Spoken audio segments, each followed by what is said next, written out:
இன்றைக்கி ஒரு திருமணம் சொல்கிறது அது தெய்வீக பந்தம் என்று சொல்லுவார்கள்.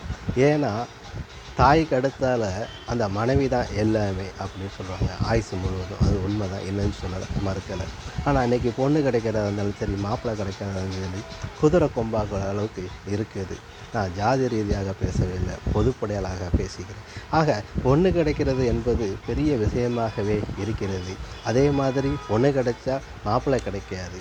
இப்படி உள்ள இதில் இந்த ரெண்டும் கிடைக்கும்போது பொருத்த ரீதியாக பார்க்கும்போது, ஜாதக ரீதியாக பார்க்கும்போது பொருத்தம் இல்லாமல் போயிடும். பொண்ணு பிடிச்சிருக்கும், மாப்பிள்ளை பிடிச்சிருக்கும், கடைசி பொருத்தம் இருக்காது. ஏன்னா ஏதாவது திசை விடுதி, ஏதாவது ஒரு காரணங்கள் அமையும். இப்படி இருக்கிற போராட்டத்தில் எப்படியாவது ஒரு திருமணத்தை நடத்தணும் அப்படின்ட்டு 2 வீட்லேயுமே கஷ்டப்பட்டு நடத்துவாங்க. ஆனால் அந்த கஷ்டப்பட்டு நடத்தின வாழ்க்கையை அதை ஒழுங்காக வாழ தெரியாமல், நகைக்காண்டி ஆசைப்பட்டு சில பேர் 200 பவுனும் 300 பவுனும் போடுவாங்க. நம்ம நகை பாக்கியாக இருக்குது, ரொக்கம் பாக்கியாக இருக்குதுன்னு சொல்லிட்டு அந்த பொண்ணையே கொண்டுருந்தாங்க கடைசி. இப்படி சூழ்நிலையும் நடந்து கொண்டு இருக்கிறது.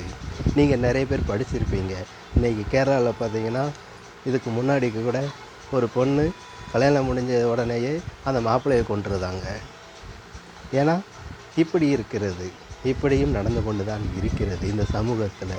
அப்போது 2 பேரும் ஒற்றுமையாக கடைசி வரைக்கும் வாழணுங்கிறது தான் அந்த வாழ்க்கைங்கிறது. திருமண பந்தம்ங்கிறது 16 பொருத்தமும் 16 பொருத்தம் சொல்வது 16 கொள்கைகளும் இருக்க வேண்டும்.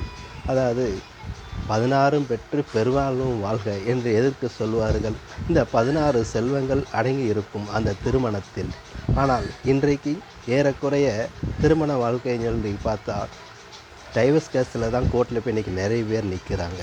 3 மாதம் முடித்தவங்க, 6 மாதம் முடித்தவங்க, 1 வருஷம் முடித்தவங்க, ஏன் லோக்கல்லேருந்து விவிஐபி வரைக்கும் இன்றைக்கி டைவர்ஸில் தான் போய் நிற்கிறாங்க. ஏன்? இதற்கு காரணம் புரிதல் இல்லாத வாழ்க்கை வெறும் சமம் ஆகிறது. ஆக இது அந்த பெண்ணுக்கும் அறிவுரையாக சொல்கிறேன். எப்படி அரவணைத்து கொண்டு போகணுமோ அந்த வாழ்க்கையை நீங்கள் ஆடம்பரமாக வாழ்ந்திருப்பீங்க, நான் இல்லைன்னு சொல்லலை, மறுக்கலை. அதே நீங்கள் போக வேண்டிய இடத்துல கொஞ்சம் மாற்றம் இருக்க தான் செய்யும். அதெல்லாம் சமாளித்து தான் வாழ வேண்டும். சில பேர் ஆடம்பரம் இல்லாமல் இருந்திருப்பாங்க, அவங்களுக்கு அந்த வாழ்க்கை ஒத்து வராது. இருந்தாலும் நமக்கு கிடைச்ச வாழ்க்கையை சந்தோஷப்படுத்தி வாழ்க்கிறது தான் வாழ்க்கை, உண்மையான வாழ்க்கை என்று சொல்லிக்கொண்டு எல்லோரும் அந்த வாழ்க்கையை கடைபிடிச்சி வாழணுமே தவிர ஈகோ இதில் இருக்கவே கூடாது. நான் பெரியவனா நீ பெரியவனாங்கிறது இருக்கக்கூடாது. நீ நிறையா சம்பாதிக்கிற, நான் நிறையா சம்பாதிக்கிறேன், நீ வேலை பார்க்காம சும்மா இருக்கிற, இப்படியெல்லாம் நாம் விதமாக பேசிக்கிட்டு இருந்தால் அந்த வாழ்க்கையவே கழிக்க முடியாது. சந்தோஷங்கிறது 2 நிமிஷம்தான். அந்த 2 நிமிஷம் சந்தோஷத்துக்கு அப்புறம் வாழ்க்கை நரமாக ஆக்கிடுறாங்க.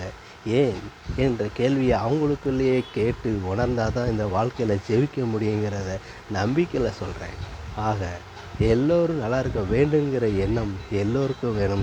சாமி கும்பிடும்போது கூட நான் மட்டும் நல்லா இருக்கணும்னு சாமி கும்பிட்டு நிறைய பேர் இருக்கிறாங்க. என் குடும்பம் நல்லா இருக்கணும்னு சொல்கிறவங்களும் இருக்கிறாங்க. எல்லோரும் நல்லா இருக்குன்னு சொல்கிறவங்களும் இருக்காங்க. ஆக மனிதாபிமானத்தோடு நடந்து கொள்ளுங்க தான் நான் சொல்கிறேன். நன்றி, வணக்கம்.